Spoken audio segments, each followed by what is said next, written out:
ভাই আপনি কি স্টুপিড? আপনি কি দায়িত্বজ্ঞানহীন, নির্বোধ? আপনার ক্রিকেটের ব্যাটিং স্কিল কেমন? ১০০ র মধ্যে কত পাবেন? স্কিলের জায়গায় বিলো 10%। এবং আপনার ক্রিকেটীয় সেন্সের অবস্থাটা কি? বিলো 5%। ব্যাস, ব্যাস, ব্যাস, ব্যাস, ব্যাস, তাহলেই হয়ে গেল। আপনাকেই খুঁজছে বাংলাদেশ জাতীয় ক্রিকেট দলের ব্যাটিং লাইন আপ। কেননা এই মুহূর্তে আমাদের ব্যাটসম্যানরা যারা রয়েছেন তাদের মধ্যে এক্স্যাক্টলি এই গুণগুলোই রয়েছে। দোষ বলবো না, আমি গুণই বলবো। আয়ারল্যান্ডের বিপক্ষে প্রথম টি-20 ম্যাচে সেইটা আবারও আমাদের চোখে আঙ্গুল দিয়ে গুতা দিয়ে দেখিয়ে দিল। আমি আপনাকে স্টুপিডও বলছি না, নির্বোধও বলছি না, কিন্তু আমাদের ব্যাটসম্যানদের যেই অবস্থা, তাতে করে ওইভাবে যদি তারা জাতীয় দলে খেলতে পারেন, তাহলে ন্যাশনাল টিমের প্র্যাকটিসে এই গুণগুলো যাদের মধ্যে আছে তারা একটু ঘুরঘুর করেন, আশেপাশে থাকেন, এদিকে ওদিকে হচ্ছে গিয়ে বল করান, ন্যাশনাল টিমে চান্স পেয়ে যাবেন। আমাদের বলা হয় না যে বিপিএল এ কয়টা দল নিয়েছে, বাকি আরো কেউ কেউ হচ্ছে গিয়ে দল নেওয়ার ব্যাপারে ইন্টারেস্ট দেখাচ্ছে, ঘুরঘুর ঘুরঘুর করতে করতে তারাও দল পেয়ে যাচ্ছে। পুরো ক্রিকেটটাই এভাবে চলছে, জাতীয় দল আর আলাদা কিভাবে হবে? পুরো ক্রিকেট সিস্টেমই এভাবে চলছে, আমাদের ন্যাশনাল টিমের ব্যাটিং লাইন আপটা আর আলাদা কিভাবে হবে? আয়ারল্যান্ডের কাছে একটা টি-20 ম্যাচ হারার পরে এই রকম স্ট্রং ক্রিটিসিজম কি তারা ডিজার্ভ করেন? একটা বিচ্ছিন্ন ম্যাচ হিসেবে দেখলে করেন না। কিন্তু আপনি যদি বাংলাদেশের ক্রিকেটটা ফলো করে থাকেন, তাহলে আপনার কাছে যা হয়েছে আয়ারল্যান্ডের বিপক্ষে প্রথম টি-20 ম্যাচে সেইটা নতুন মনে হবে না। আমাদের বোলাররা তারা তাদের সাধ্যমতো কাজ বেশিরভাগ সময়ই করেন, কিন্তু ব্যাটসম্যানরা বারবার বারবার বারবার দলকে ডুবিয়ে যান। সেইটা ন্যাশনাল টিমের সঙ্গে ওই টিম ডিরেক্টর হিসেবে আব্দুর রাজ্জাক রাজ থেকে যতই বলেন যে না আমরা খারাপ কই খেলেছি, আমরা নিশ্চয়ই ভালো খেলেছি বলে ওই মাঝখানে 4টা সিরিজ জিতেছি। যান ম্যাচগুলোতে যান ভাই, বেশিরভাগ সময় আমাদের বোলাররাই জিতিয়েছে। আমাদের ব্যাটসম্যানরা ডোবানোর প্রাণপণ চেষ্টা করেছে, সেইখান থেকে বেশিরভাগ সময় আমাদের বোলাররাই দলকে জিতিয়েছে।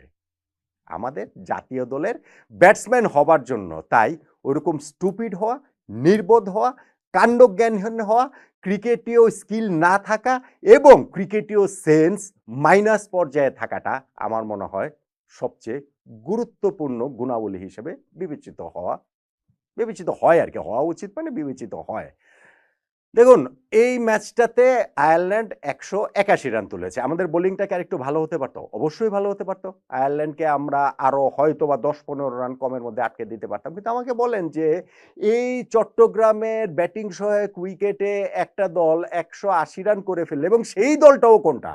সেই দল তো অস্ট্রেলিয়া না, সেই দল তো ভারত না, সেই দল তো সাউথ আফ্রিকা না, সেই দল তো ইংল্যান্ড না, সেই দল আয়ারল্যান্ড, যারা এই বছর কোনো টি-20 ম্যাচে জিতেনি। সো সেই দলটা ১৮১ রান করার পরে আমরা ম্যাচ কেন জিতবো না? আমাদের এইখানটাতে আমরা ক্লিয়ারলি জানি যে সেকেন্ড হাফে ব্যাটিংয়ে আমাদের একটা সুবিধা আছে, যে এখানে ডিউ ফ্যাক্টরের ব্যাপারটা রয়েছে, শিশির পড়া শুরু করবে, বল গ্রিপ করা প্রতিপক্ষের বোলারদের জন্য টাফ হবে এবং বল স্কিড করে ব্যাটে আসবে খুব ভালোভাবে।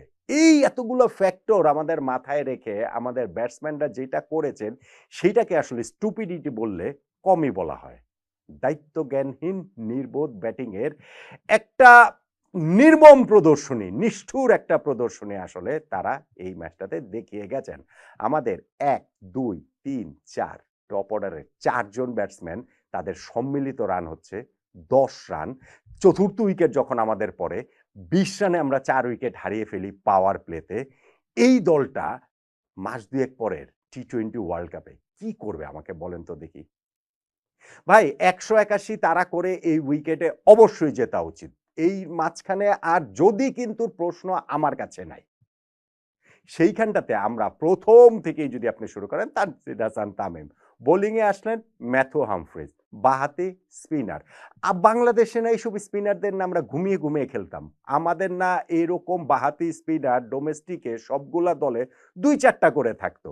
সেইখানে এই বাঁহাতি স্পিনারকে প্রথম ওভারে চার্জ করতে গিয়ে তানজিদ হাসান তামিম তিনি মিড অনের ফিল্ডারকে ক্লিয়ার করতে পারেন না, মিস টাইমিংয়ে তার হাতে ক্যাচ তুলে দেন। আমাদের ক্যাপ্টেন লিটন দাস, ক্যাপ্টেন্সিরও তো একটা দায়িত্বের জায়গা রয়েছে, এবং যখন এই সিরিজ শুরু হওয়ার আগে তিনি ওইরকম একটা বারুদে আগুন জ্বালিয়ে দিয়েছেন, চিফ সিলেক্টরকে তিনি ওইভাবে প্রশ্নবিদ্ধ করেছেন, শামীম পাটোয়ারিকে দলে না রাখা বিষয়ে, তখন তো আরো বাড়তি রেসপন্সিবিলিটি দেখানোর কথা রে ভাই। আমি ওই বিষয়ে লিটন দাসের সঙ্গে স্ট্যান্ড করি। লিটন দাস যেই কথাগুলো বলেছেন আমি মনে করি যে অবশ্যই একজন ক্যাপ্টেন হিসেবে তিনি ওই কথাগুলো বলতে পারেন। কোড অফ কন্ডাক্ট ভাই এইসব বলতে বুলশিট, এগুলো হচ্ছে কি আমি মানিই না। অবশ্যই কোড অফ কন্ডাক্ট রয়েছে, কিন্তু যখন সেটাতে কাজ দেওয়া হবে ক্যাপ্টেন কি করবেন? ক্যাপ্টেনকে তো জবাবদিহি করতে হবে। ফলে তিনি প্রেস কনফারেন্সে এসে সেটা বলেছেন, আমি সেটাতে তার সঙ্গে রয়েছি। কিন্তু দায়িত্বশীলতার জায়গা, সেখানে লিটন দাস কি করেছেন? অফ স্ট্যাম্পের এত বাইরে বল, সিক্স স্ট্যাম্পের বল, সেই জায়গাটাতে তিনি আলতোভাবে, আলসে সৌন্দর্য আমরা লিখি না, বলি না, ওই রকম একটা শট খেলে তিনি পয়েন্টে ক্যাচ দিয়ে আউট হয়ে গেলেন। এটা কোনো দায়িত্বশীল ক্যাপ্টেনের কাজ? আমাকে বলেন তো দেখি। আমাদের পারভেজ হোসেন ইমন এই সময়টাতে পাওয়ার প্লেতে দুইজন ফিল্ডার সার্কেলের বাইরে রাখা যায়, রাইট? আমরা জানি কি জানি না, আমি যে ক্রিকেট সেন্সের কথাটা বলছি আমি জানি। সেই দুইজন ফিল্ডারকে রাখা হয়েছে লেগ সাইডে, স্কোয়ার লেগ বাউন্ডারিতে, মিড উইকেট বাউন্ডারিতে, রাইট? এখন বোলার হচ্ছে গিয়ে শর্ট পিচ বল দিয়েছে, বাউন্সার দিয়েছে। কেন দিয়েছেন? কারণ তাকে প্রলুব্ধ করেছেন যে তুমি পুল হুক করো, আমার এখানে দুইজন ফিল্ডার রয়েছে, সেই দুই ফিল্ডারের কারো কাছে ক্যাচটা যেন চলে যায়। এবং এই টোপটা গিলে ফেললেন পারভেজ হোসেন ইমন। হ্যাঁ, তার যদি নিজের সামর্থ্যের উপরে এত আস্থা থাকে যে না, দুই ফিল্ডার থাকার পরও আমি তাদেরকে ক্লিয়ার করে ছক্কা মারতে পারবো, অথবা গ্যাপ বের করে আমি আসলে তাদের কাছে যাব না, সেইটা তো আসলে নিজেকে ব্রায়ান লারার পর্যায়ে ভাবলে তিনি ওরকম মনে করতে পারেন। কিন্তু তিনি এক্স্যাক্টলি সেই ফাঁদে পাড়া দিয়ে বাউন্সারে তিনি পুল করতে গিয়ে মিড উইকেটে সহজতম ক্যাচ দিয়ে তিনি আউট হয়ে গেলেন। এবং আমাদের সাইফ হাসান, যাকে ভাইস ক্যাপ্টেন করা হয়েছে, যার ব্যাটিং অর্ডারের পজিশনটা কি সেইটা আমরাও বুঝতে পারছি না। ওপেনিংয়ে খেলানো হয়, 3 নম্বরে খেলানো হয়, এখানে আবার 4 নম্বরে খেলানো হয়েছে। আমাদের মিডল অর্ডারে নাকি হচ্ছে গিয়ে 4-5-এ খেলার মতো কোনো ব্যাটসম্যান পাচ্ছেন না। আমাদের প্রধান নির্বাচক গাজী আশরাফ হোসেন লিপু ভাই বলেছেন মাহিদুল অঙ্কনকে সেই কারণে দলে নেওয়া হয়েছে, তাকে আবার একাদশে নেওয়া হয়নি।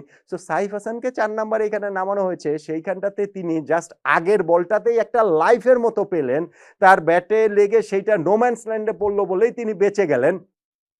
নেক্সট ডেলিভারিটাতে এরকম ক্রস ব্যাট শট খেলতে হবে এবং তিনি বোল্ড হয়ে যাবেন। সো আমাদের এই টপ অর্ডারের যে 4 জন, পারভেজ হোসেন ইমন, তানজিদ হাসান তামিম, লিটন দাস, সাইফ হাসান, 4 জন মিলে যখন 10 রান করেন, যখন 20 রানে আমাদের 4 উইকেট পড়ে যায়, 181 রানকে তখন 281 রান মনে হয়। ওই রান তারা করার সামর্থ্য বাংলাদেশের বাকি ব্যাটসম্যানদের নাই। নাই বলতে একেবারেই নাই। কিন্তু সেই সামর্থ্য না থাকলেও তো ব্যক্তিগত প্রাপ্তির জায়গা তো থাকে, ব্যক্তিগত কনফিডেন্স দেওয়ার জায়গা তো থাকে, লড়াই করার জায়গাটা তো থাকে। যেই লড়াইটা আমরা দেখেছি তাওহিদ হৃদয়ের ব্যাটে, যিনি 50 বলে অপরাজিত 83 রানের একটা ইনিংস খেলেছেন, জাকের আলী অনিকের সঙ্গে একটা পার্টনারশিপ তিনি করেছিলেন। সেই জাকের আলী অনিক কি করলেন? তিনি নিজেও তুমুল প্রেশারের মধ্যে রয়েছেন, তাকে পারফরমেন্সটা এত ডাউনওয়ার্ডস, এবং সেই জায়গাটাতে হচ্ছে গিয়ে ওই সমালোচনাটা যৌক্তিক। একই সঙ্গে জাতীয় দলের সিনিয়র সহকারী কোচ মোহাম্মদ সালাউদ্দিনের ডানার আশ্রয়ে থেকে থেকে তিনি ন্যাশনাল টিমের ক্যাপ্টেন পর্যন্ত হয়ে গিয়েছেন, ফলে তার উপরে সেই প্রেশারের জায়গাটা রয়েছে। তার উপরে প্রেশার রয়েছে শুধুমাত্র অনসাইড বুলি, তিনি অনসাইডে খেলতে পারেন, অফসাইডে একেবারেই খেলতে পারেন না। সেই কারণে আজকের এই ইনিংসটাতে ধরেন এই সর্বশেষ যে তিনি ম্যাচ খেলেছেন, তারপরে মাঝখানের সময়টাতে তিনি কি ওয়ার্কআউট করেছেন। আজকেও তো 6 স্ট্যাম্প 7 স্ট্যাম্পের বলকে দেখেছি যে লেগ সাইডে টেনে টেনে টেনে টেনে মারছেন, এবং ইনফ্যাক্ট যেইভাবে তিনি আউট হয়েছেন সেইটা ওই রকমই একটা বল, ওই রকম অফ স্ট্যাম্পের অনেক বাইরের একটা বলকে তিনি লেগ সাইডে মিড উইকেটের উপরে দিয়ে খেলার চেষ্টা করেছেন, এবং ব্যাটের আউটসাইডে নিয়ে সেটা তিনি থার্ড ম্যানে ক্যাচ হয়ে গিয়েছেন। আমাকে বলেন, আমি অন্যদের বোলারদের কথা, আমাদের ওই যে এক ওভারে 3 জন আউট হয়ে গেছেন, তানজিদ তামিম, রিশাদ, নাসুম ও হামফ্রিজের ওভারে, সেগুলো নিয়ে কথা বলার সুযোগ রয়েছে। কিন্তু আমাদের মূল ব্যাটসম্যানরা যখন এইরকম ইররেসপন্সিবিলিটির পরিচয় দেন, এবং তাদের ক্রিকেট সেন্সটা যে আসলে নাই, প্রায় শূন্য, প্রায় মাইনাসের দিকে, এবং ক্রিকেট স্কিলের জায়গাটাও ওইরকম তথৈবচ, সেইটার প্রমাণ যখন দেন, তখন আর আপনি বোলারদেরকে কিভাবে কাঠগড়ায় দাঁড় করবেন? বোলারদেরকে আর বলার কি কোন জায়গাটাতে থাকে? অবভিয়াসলি আমাদের এদের নিয়েই খেলতে হবে, আমাদের এর চেয়ে ভালো আসলে অপশন টপশন নাই। ওই যে শামীম পাটোয়ারিকে বাদ দিয়েছে না, ওই যে শামীম পাটোয়ারিকে লাস্ট সিরিজে ওয়েস্ট ইন্ডিজের সময় আমাদের ক্যাপ্টেন লিটন দাস তাকে প্রবল সমালোচনা করেছিলেন না? আরে বাবারে, এই দলে বাকি যারা আছে তারাই বা এমন কি? সব ওই একই রকম, ওই খারাপ বড়ি তোর, তোর বড়ি কারা, একই।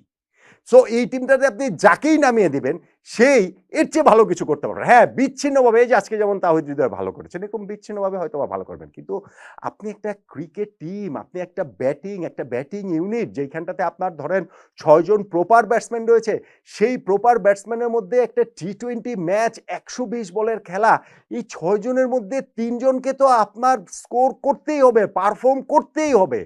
সেইটা আমরা করতে বারবার ব্যর্থ হচ্ছি এবং সেই ব্যর্থতায় ক্রিকেটীয় স্কিলের ঘাটতিটা যেমন প্রকট, ক্রিকেটীয় সেন্সের ঘাটতিটাও ঠিক তেমনিভাবে প্রকট। তাই আমি বলছিলাম যে আমাদের জাতীয় দলের ব্যাটসম্যান হবার জন্য স্টুপিড হতে হয়, নির্বোধ হতে হয়, দায়িত্বজ্ঞানহীন হতে হয়, ক্রিকেট স্কিল 10% এর কম থাকতে হয় এবং ক্রিকেট সেন্স 5% এর কম থাকতে হয়। আমরা আয়ারল্যান্ডের সঙ্গে যদি পরের ২টা ম্যাচ জিতিও, আমরা যদি ভালো খেলেও যাই, আমি এখনো আশাবাদী যে বাংলাদেশ পরের ২টা ম্যাচ জিতে সিরিজ জিতবে। অবশ্য আমার আশাবাদে কি যায় আসে? গত ওয়েস্ট ইন্ডিজ সিরিজের সময় সেটা মনে হয়েছিল যে আমরা ওয়েস্ট ইন্ডিজকে অ্যাওয়েতে হারিয়ে এসেছি, ৩-০ হারিয়ে এসেছি, তাদের বিপক্ষে তো আমরা জিতবই। প্রথম ম্যাচ হারার পরও মনে হয়েছে সিরিজ জিতবো, দ্বিতীয় ম্যাচ হারার পরও মনে হয়েছে অন্তত পক্ষে একটা ম্যাচ জিতবো, তৃতীয় ম্যাচ হারার পরে আর কিছু মনে হয়নি। মনে হয়েছে যে আয়ারল্যান্ডের বিপক্ষে আমরা দেখিয়ে দিব। এখন আয়ারল্যান্ডের কাছে প্রথম ম্যাচ হারার পর আবার মনে হচ্ছে যে না পরের ২টা ম্যাচ জিতে আমরা দেখিয়ে দিব। সেই পরের ২টা ম্যাচ যদি আমরা জিতিও, তাহলেও আমাদের ব্যাটসম্যানদের এই যে ঘাটতির জায়গাগুলো, এই যে খামতির জায়গাগুলো, এই যে তাদের দোষগুলা, দোষ না শুরুতেই যেটা বলছি, এই যে তাদের গুণাবলী, এই গুণাবলীর জায়গাটাতে খুব একটা চেঞ্জের সুযোগটা আমি আসলে দেখতে পাচ্ছি না। আয়ারল্যান্ডের সঙ্গে যদি আমরা পরের ২ ম্যাচ ভালো গেলে জিতিও, টি-20 ওয়ার্ল্ড কাপে ভাই আমাদের জন্য যে কোন গজব বেইজ্জতি অপেক্ষা করে আছে। আমাদের ব্যাটসম্যানরা যে আজকে তো তাও আমরা ১০০ র নিচে অল আউট হইনি। আজকে তো তাও আমরা ১০০ রানে হারিনি। ৭৪ রানে ৮ উইকেট হারিয়ে সেই আশঙ্কাটা প্রবলভাবেই আমরা তুলেছিলাম। শেষ পর্যন্ত সেইটা এড়িয়ে যেতে পেরেছি। টি-20 ওয়ার্ল্ড কাপে মনে হয় শেষ রক্ষা হবে না। গজব বেইজ্জতি ওই টি-20 ওয়ার্ল্ড কাপে বাংলাদেশের জন্য সম্ভবত অপেক্ষা করে আছে।